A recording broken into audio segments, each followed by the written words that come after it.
오늘 우리에게 주시는 하나님의 말씀은 요한복음 3장 10절에서 21절까지 함께 봉독하시겠습니다. 요한복음 3장 10절에서 21절까지 우리 한 목소리로 봉독하십니다. 시작. 예수께서 그에게 대답하여 이르시되 너는 이스라엘의 선생으로서 이러한 것들을 알지 못하느냐? 진실로 진실로 내게 이르노니 우리는 아는 것을 말하고 본 것을 증언하노라. 그러나 너희가 우리의 증언을 받지 아니하는도다. 내가 땅의 일을 말하여도 너희가 믿지 아니하거든. 하물며 하늘의 일을 말하면 어떻게 믿겠느냐? 하늘에서 내려온 자 곧 인자 외에는 하늘에 올라간 자가 없느니라. 모세가 광야에서 뱀을 든 것 같이 인자도 들려야 하리니 이는 그를 믿는 자마다 영생을 얻게 하려 하심이니라. 하나님이 세상을 이처럼 사랑하사 독생자를 주셨으니 이는 그를 믿는 자마다 멸망하지 않고 영생을 얻게 하려 하심이라. 하나님이 그 아들을 세상에 보내신 것은 세상을 심판하려 하심이 아니요 그로 말미암아 세상이 구원을 받게 하려 하심이라. 그를 믿는 자는 심판을 받지 아니하는 것이요 믿지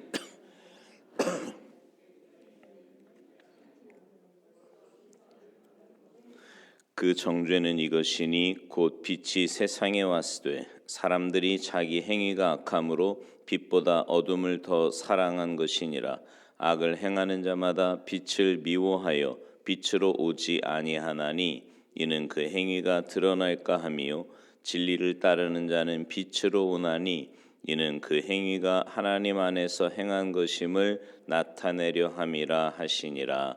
아멘. 할렐루야. 이 세상에서요 아주 큰 죄를 지으면, 예를 들어서 살인죄 같은 죄를 지으면 사형을 당할 수 있지요. 그러나 사람을 죽였다고 해서 바로 사형을 집행하는 것은 아닙니다. 먼저 재판을 받게 됩니다. 그래서 판사가 재판을 통해 사형을 선고하게 되지요. 그러나 사형이 선고되었다고 해서 바로 그 사람에게 또 사형을 집행하는 건 아니에요. 일단 사형수를 감옥에 가두어 둡니다. 그리고 사형수는 사형 집행일을 기다리게 되지요. 그리고 사형 집행일이 결정이 되면 비로소 사형이 집행이 되고 죽음을 맞이하게 되는 겁니다. 성경은요, 인간을 마치 사형 심판을 받고 사형 집행을 기다리고 있는 죄인으로 표현하고 있습니다. 에덴 동산에서 아담과 하와의 범죄로 하나님 앞에서 죄인이 되었어요. 이 땅에서도 죄를 지은 사람에게 판사가 재판을 하고 벌을 내리듯이 하나님 역시 재판관으로서 죄인을 심판하시고 벌을 내리셨습니다. 하나님께서 인간에게 내리신 심판의 선고문이 창세기 3장 19절 말씀인데요. 거기 보면 인간이 받은 심판의 내용이 나오는데 너는 흙이니 흙으로 돌아갈 것이라. 다른 말로 하면 결국에 모든 인간은 어떻게 된다는 거예요? 죽게 된다는 거죠. 문제는 최초의 인간인 아담이 받은 심판임에도 불구하고 아담의 후손으로 태어난 사람들은 예외 없이 동일한 심판 아래에 있다는 사실입니다. 로마서 5장 12절에 보면 이런 말씀이 있어요. 그러므로 한 사람으로 말미암아 죄가 세상에 들어오고 죄로 말미암아 사망이 들어왔나니 이와 같이 모든 사람이 죄를 지었으므로 사망이 모든 사람에게 이르렀느니라. 그러니까 아담의 후손으로 태어난 사람은 누구도 예외 없이 이 심판의 결과인 사망, 즉 죽음을 피할 수 없게 된 겁니다. 이 세상에 태어나는 사람은요, 누구도 예외 없이 사형 집행을 기다리고 있는 사형수와 별다른 차이가 없어요. 감옥 안에 있는 사형수는 몇 달이나 혹은 몇 년 후에 그 사형 집행을 받게 되지만 감옥 바깥에 살고 있는 사람들은요, 좀 더 긴 시간을 살다가 죽음의 사형 집행을 받는다는 것, 그 차이 정도입니다. 그러니까 결국 우리도 죽잖아요, 그죠? 그래서 사람은 태어나면서부터 이미 사형 심판을 받고 태어나는 거예요. 그러므로 예수님이 이 세상에 오신 이유가요, 2000년 전에 이 땅에 오신 이유는 심판으로 오신 게 아니에요. 왜냐하면 사람들은 이미 심판을 받았거든요. 그 심판을 받고 태어났기 때문입니다. 그러면 예수님이 이 땅에 오신 목적이 뭐예요? 오늘 본문 17절을 보세요.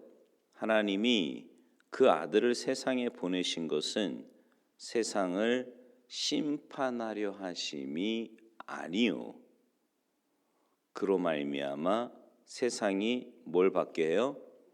구원을 받게 하려 하심이라.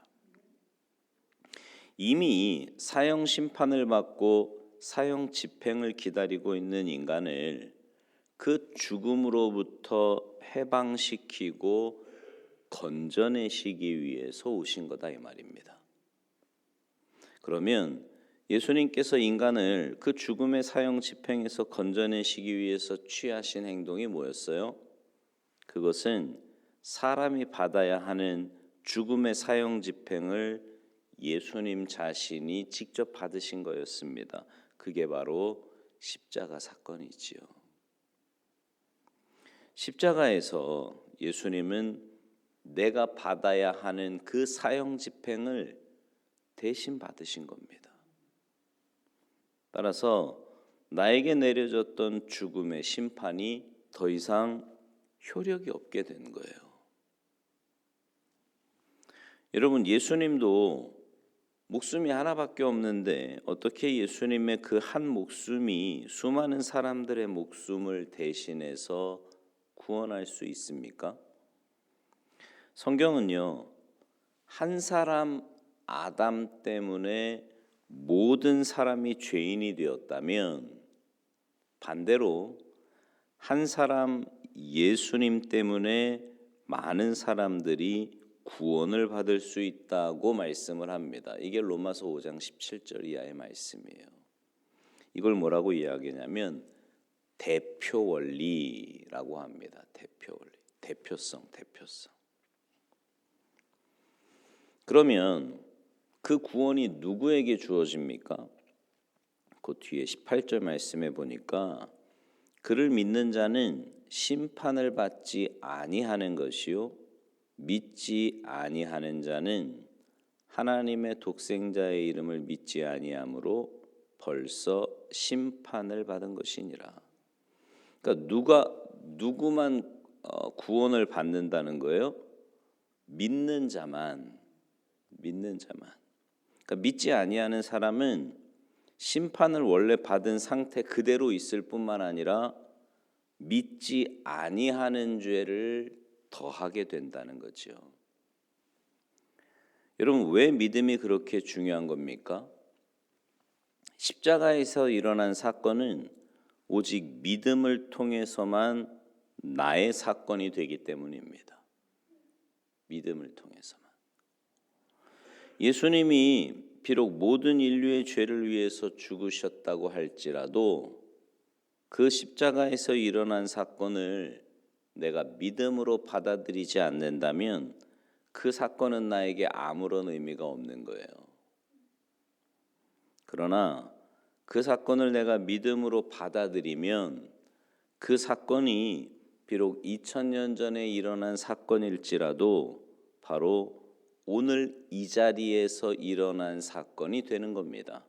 내가 믿음을 갖는 그 순간 말이죠. 그래서 그 십자가의 사건이 믿음을 통해 내 개인의 사건이 될 때 하나님이 인간에게 그렇게도 선물로 주시기를 원하시는 영원한 생명, 즉 구원을 얻게 되는 겁니다. 그래서 믿음은 모든 하나님의 복을 받는 유일한 통로가 되는 거예요. 믿음이 말이죠. 믿음이.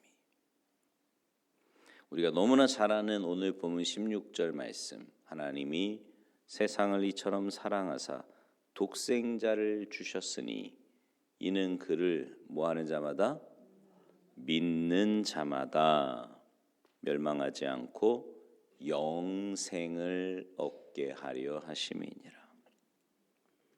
이 말씀을 바꾸어서 읽는다면 그를 믿지 않는 자마다 멸망을 받을 수밖에 없다는 겁니다. 그리고 십자가의 사건을 믿음으로 받아들이면 이제 그 사건이 내 인생을 변화시켜요. 어떤 변화가 찾아오는가?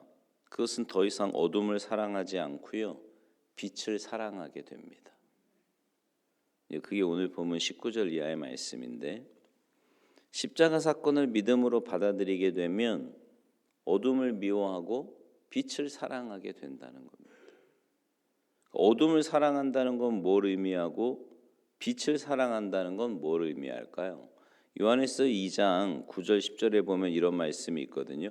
빛 가운데 있다 하면서 그 형제를 미워하는 자는 지금까지 어둠에 있는 자요, 그의 형제를 사랑하는 자는 빛 가운데 거하여 자기 속에 거리낌이 없으나. 그러니까 형제를 미워하며 사는 사람은 여전히 어둠 속에 사는 거예요.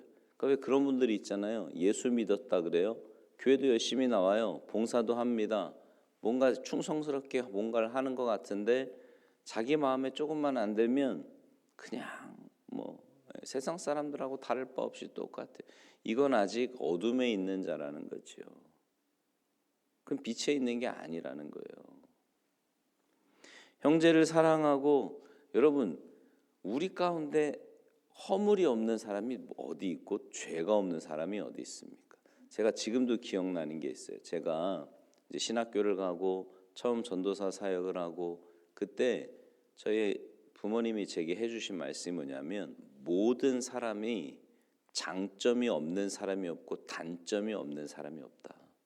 근데 앞에 쓴 사람은, 사역자는 장점을 보면서 사역해야 된다, 그런 말씀하셨거든요. 그 신앙생활 마찬가지예요. 여러분, 함께 신앙생활 하는 분들 가운데 다 장점만 있습니까? 다 단점만 있나요? 아니거든요. 다 있어요, 다. 근데 이상하죠?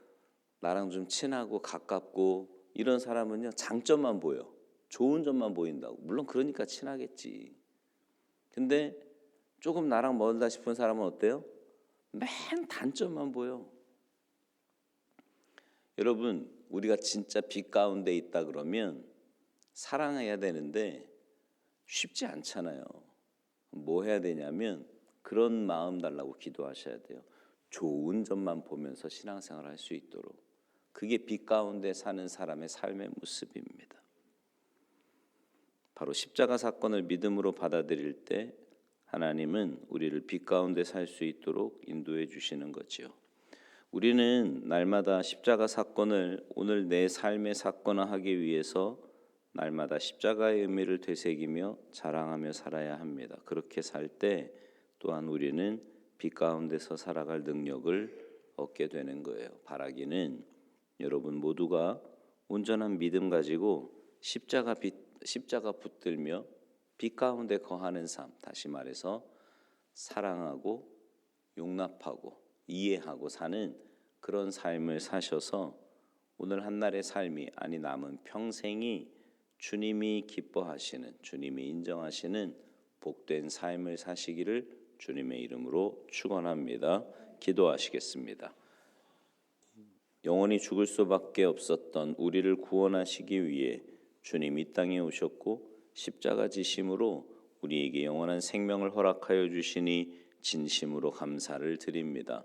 믿음으로 그 십자가 사건을 나의 사건으로 받아들이며 사는 우리가 되게 하시고, 하나님, 그렇게 주님의 자녀로 십자가 사건을 내 사건으로 받아들이고 사는 사람의 삶은 사랑하며 용납하며 주님의 마음을 가지고 사는 자임을 말씀을 통해서 깨닫게 하셨으니 그 말씀의 원리대로 믿음으로 순종하여서 이 땅에서부터 하나님 예비하신 은혜와 복 가운데 천국 백성답게 살아가는 복된 삶이 되도록 주님 도와주시옵소서.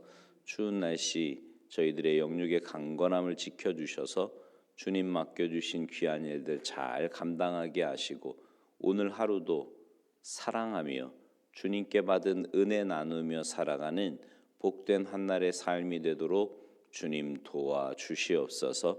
새벽에 도와주시겠다고 약속하신 주님의 약속의 말씀 붙잡고 주님 앞에 나와 간절한 마음으로 기도하는 주님의 귀한 백성들의 기도와 간구에 응답하시고 역사하여 주시옵소서.